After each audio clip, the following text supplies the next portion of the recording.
Desde Génesis hasta Apocalipsis, desde el Edén hasta la Nueva Jerusalén, encontramos en la Biblia principios de vida.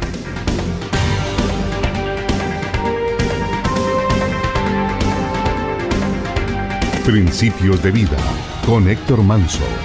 Las verdades inmutables e inspiradoras de las Escrituras para aprender a decidir lo que Dios ordena.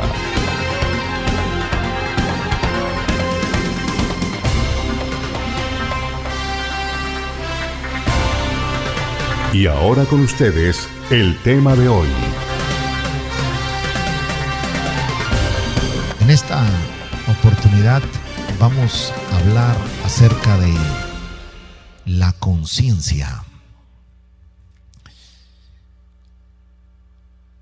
Para entender un poquito acerca de lo que es la conciencia, tenemos que hacer referencia a algunas definiciones que nos ayudarán en parte a poder comprender no solo lo que es la conciencia, sino también la función tan vital e importante que realiza en la vida de los seres humanos. En breve les resumo lo que es la conciencia. Es facultad moral que le ayuda a distinguir entre lo bueno y lo malo.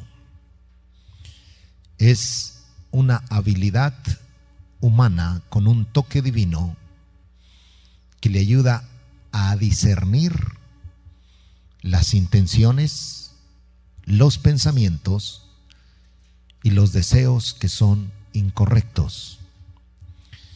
La conciencia lo capacita para que tenga noción acerca de sus actos, ya sea buenos o malos.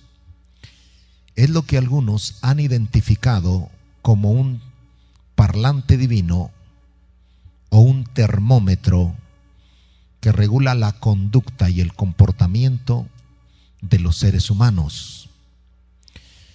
Por eso es que cuando una persona procede haciendo el mal, practicando el pecado o efectuando aquello que es incorrecto y desagradable ante los ojos de Dios, inmediatamente comienza a sentir una especie de carga, de tristeza o de culpabilidad, porque su conciencia le está indicando que lo que hizo no fue correcto.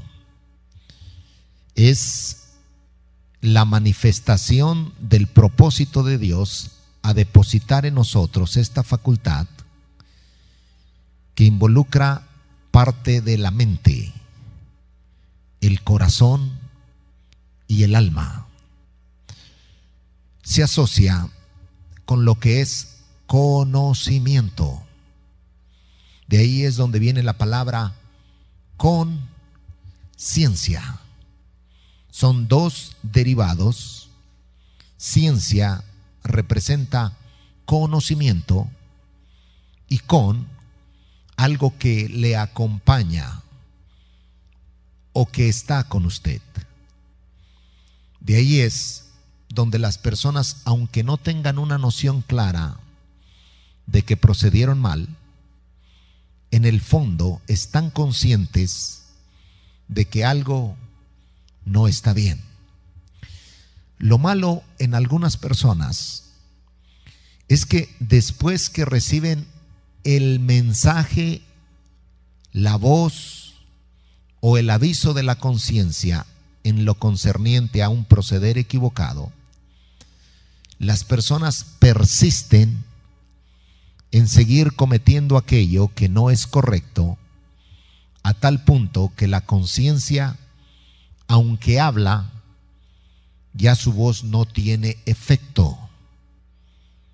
Es decir, usted debe identificar la conciencia como una voz, y alguien lo definió de la siguiente manera: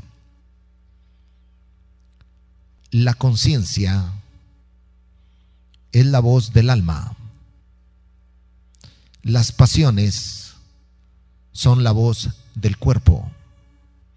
La mayoría de los pecados que practica el ser humano se hacen evidentes por medio del cuerpo, en el cual fluye lo que es ese impulso o esa pasión.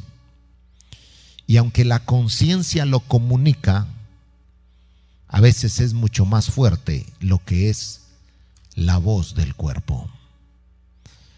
Por eso, uno debe ser muy cuidadoso en lo que concierne a su conciencia.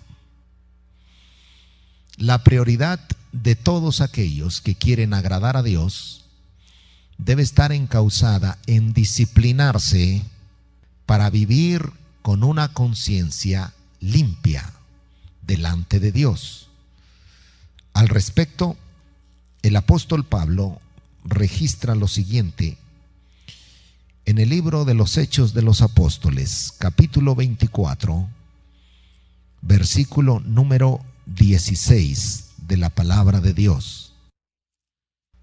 Dice: y por esto yo procuro tener siempre una conciencia sin ofensa ante Dios y ante los hombres.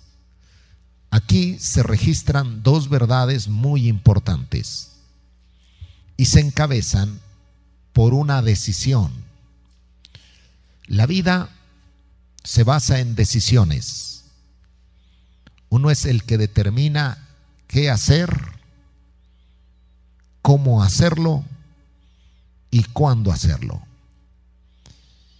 Y los que quieren vivir con una conciencia sincronizada con las normas de Dios deben esforzarse para procurar tener una conciencia sin ofensa ante Dios. Eso viene a ser lo más importante. No únicamente el hecho de cuidar que la conciencia le notifique, sino también cuidar que su conciencia esté limpia y que sea sin ofensa delante de Dios. Porque el que conoce las intenciones, los deseos y el comportamiento del hombre en público y en privado es Dios. Y aunque la conciencia se mantiene en el interior del ser humano, Pablo dice que procuraba vivir con una conciencia sin ofensa delante de Dios.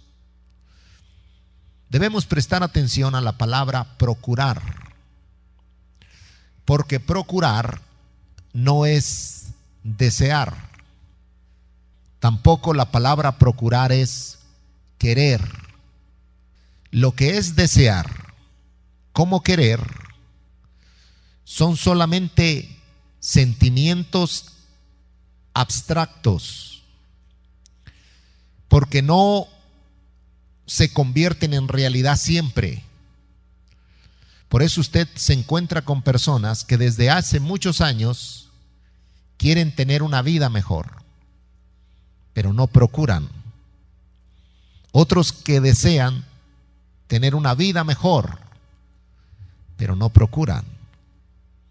Se lo voy a decir de otra manera.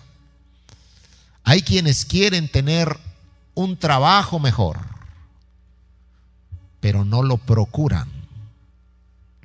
Lo que es el querer o el desear representa el primer fundamento o el primer paso.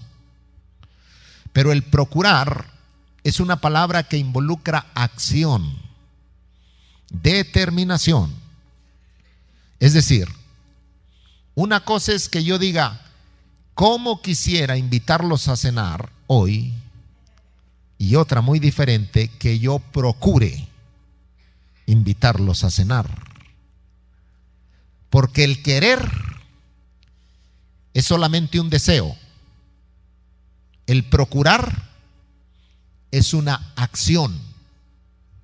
Los deseos no siempre se ven respaldados por acciones. Por eso muchos no se convierten en realidad. Para que se conviertan en realidad se requiere primeramente desear algo y después accionar. Algo tiene que ver con la palabra oración, que cuando las conjuga estas letras, oración, es básicamente que usted presenta a Dios algo y luego acciona. Es decir, si usted quiere un buen trabajo, no solamente le va a estar pidiendo a Dios por un buen trabajo.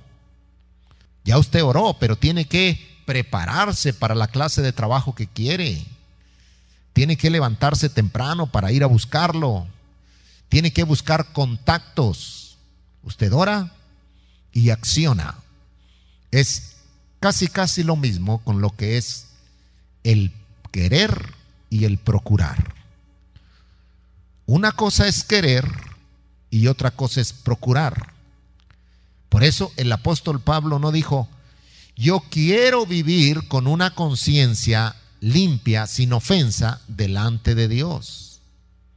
Él dijo: yo procuro. Y la manera en la que él procuraba era que todos aquellos detalles pequeños e insignificantes que estaban relacionados con el mal, inmediatamente él los atendía antes de que se hicieran grandes. Porque todo en la vida comienza con algo pequeño, un pequeño pensamiento, una pequeña idea, un pequeño deseo, un pequeño paso. Es decir, si a usted le establecieron linderos de que no pueda pasar de aquí, estos son límites, no los puede cruzar, está prohibido, no es recomendable. Y usted puede pasarse todo el rato aquí y de momento da un paso pequeño, pero ya cruzó la línea. Es pequeño. Desde el momento en que cruzó la línea, ya se le facilita dar el otro paso, para entonces moverse en territorio prohibido. Y eso es lo que ocurre con aquellas personas que juegan a lo que es la lujuria, la lascivia, la inmundicia y la contaminación.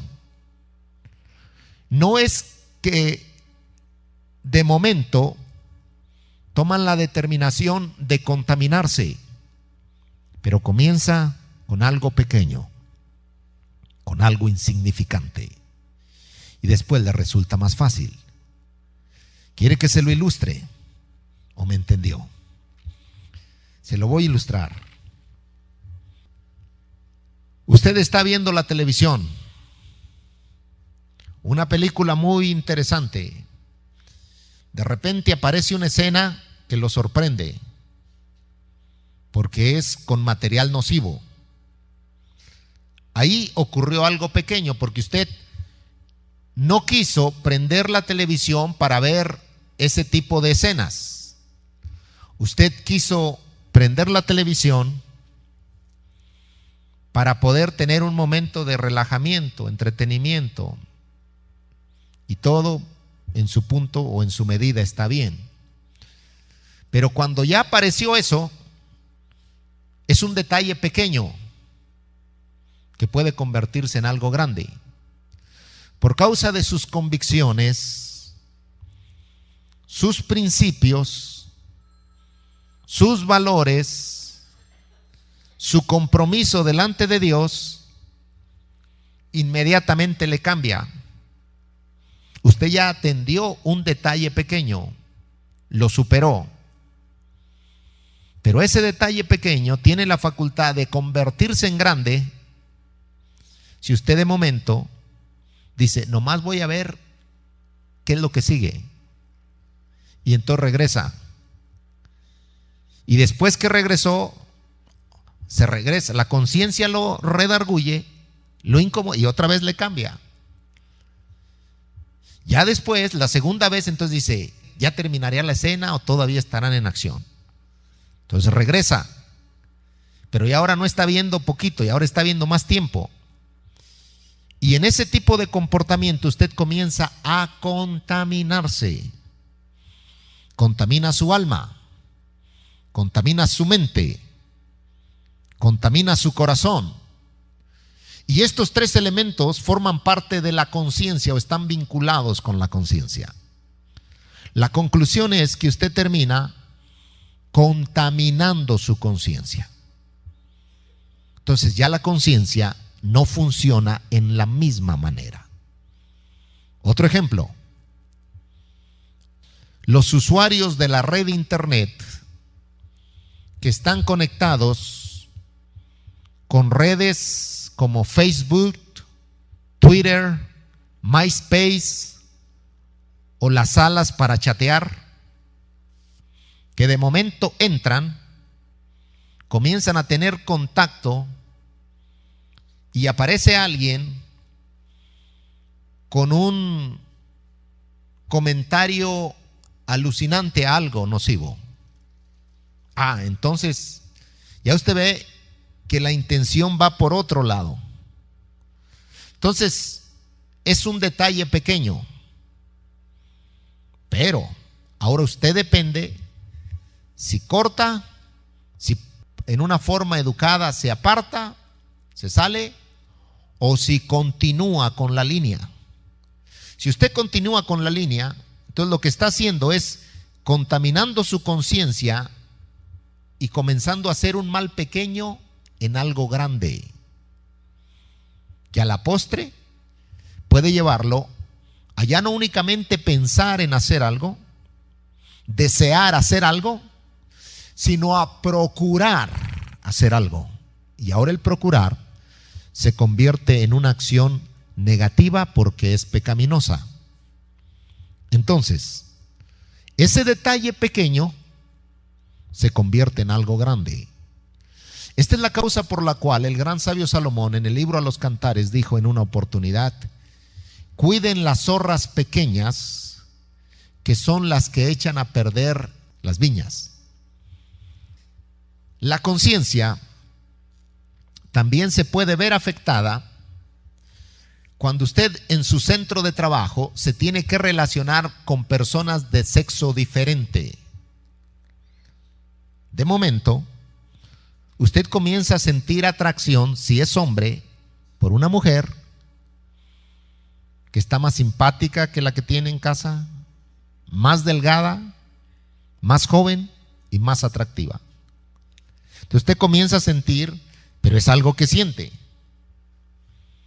Si es mujer, viceversa.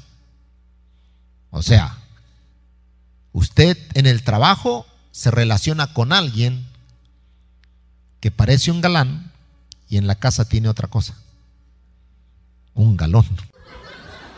Entonces, aunque tiene esa clase de tendencia o inclinación, usted dice: yo tengo que refrenar mis sentimientos, yo tengo un compromiso delante de Dios, esto no puede ser aceptable, ni puedo hacer alusión, ni puedo faltar el respeto, ni puedo hacer señas.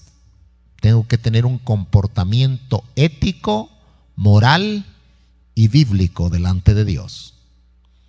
Entonces, de momento, la otra persona le comienza no solo a sonreír, sino a coquetear.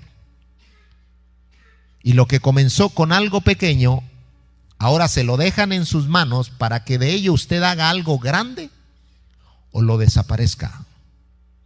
Entonces, si usted de momento comienza, no, pues esta persona me trata mejor que mi cónyuge, me trae el café, me dice que me miro bien, me sonríe cada rato, y cuando llego a la casa lo primero que veo es la cara arrugada de mi esposa, que está enojada, que está molesta, que no se ha arreglado, que está... Entonces usted comienza a tener una lucha. Y de usted depende ahora cuál será su procedimiento. La conciencia existe para notificarle que lo que está haciendo es malo. Pero si usted persiste en querer seguir haciendo lo que es malo, Entonces, la conciencia se convierte en un parlante que no tiene voz, en un micrófono que no tiene bocinas. Ya usted no la puede escuchar.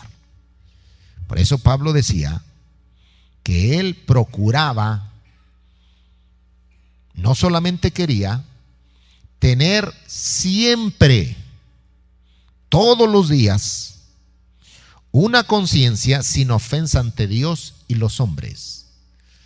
Esto es importante, porque algunos dicen, Dios conoce mi corazón, pero en la manera que están viviendo, generan confusión a la vida de las demás personas.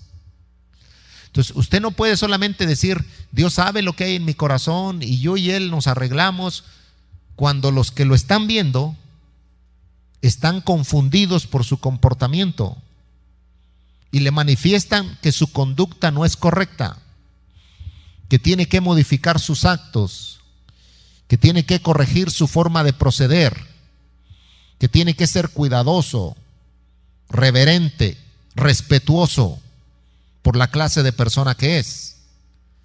Entonces, si usted no le da importancia a lo que los demás dicen, cuando tienen razón, entonces hay algo que está mal con usted, porque los demás lo pueden ver, y eso lo vamos a ver más adelante.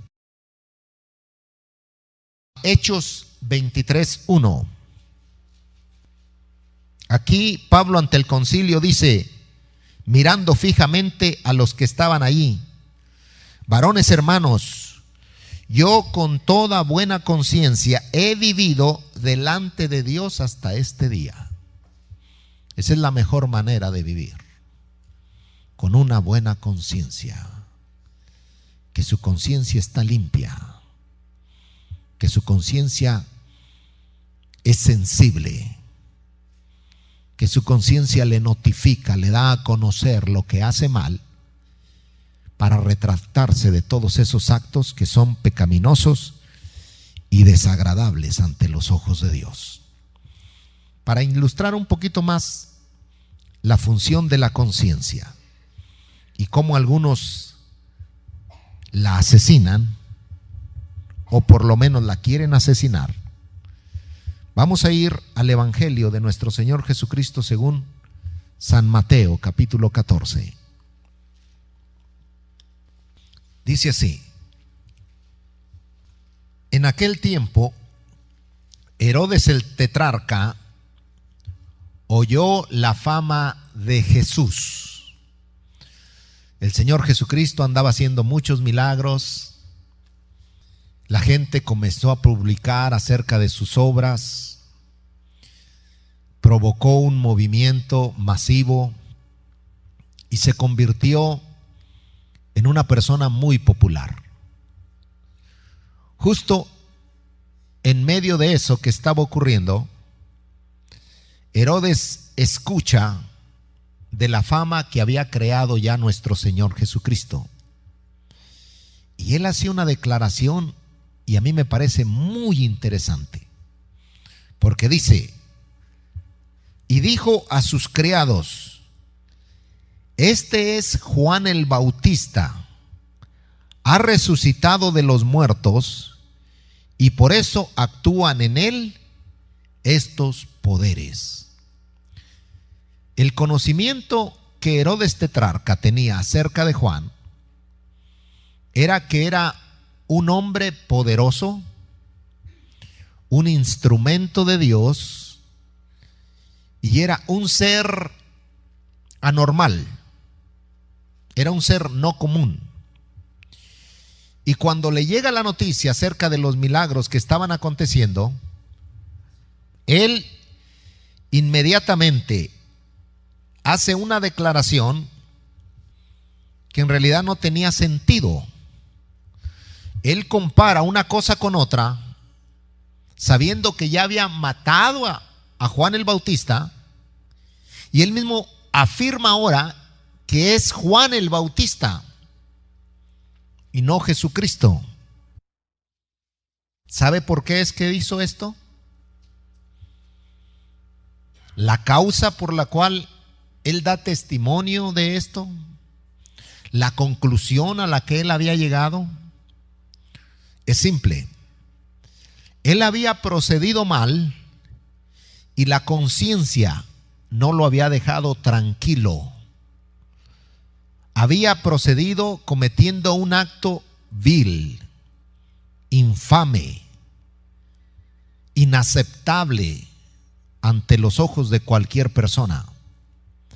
Pero como lo había hecho, la conciencia continuaba incomodándole. Por eso es que alguien dijo en una oportunidad algo concerniente a la conciencia. Si cometes una mala acción, no procures esconderla, porque aunque la escondas por determinado tiempo, tu conciencia sabrá dónde está.